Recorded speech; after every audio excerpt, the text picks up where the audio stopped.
खबर शामिल करते हैं सरगोदा की तहसील कोट मोमन के इलाका सियाल मोड़ की, जहां पर सियाल मोड़ मीडिया ऑफिस का शानदार इफ्तिताह के हवाले से एक तकरीब मुनक्किद की गई। इलाके के मशहूर मारूफ नुमाइंदगान ने शिरकत की। सियाल मोड़ मीडिया के तकरीब को कोहिनूर मैरिज हॉल में मुनक्किद हुई।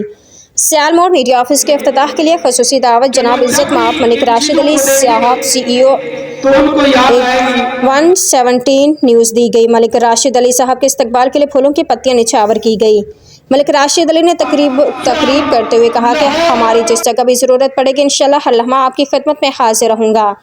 मलिक राशिद अली ने सियाल मोड़ मीडिया ऑफिस के लिए फंड 1 लाख कैश का ऐलान किया। मलिक राशिद अली ने इख्तिताम पर सियाल मोड़ मीडिया ऑफिस का इफ्तिताह अपने हाथों से किया और पट्टी को काटा और दुआ की। सियाल मोड़ मीडिया वालों ने मलिक राशिद अली का तहे दिल से शुक्रिया अदा किया। मलिक राशिद अली इलाका में बहुत से अच्छे काम करवा रहे हैं, ज़रूरतमंदों के काम भी आ रहे हैं। Report Khadim Hussain Qureshi, MAT news HD Sargodha.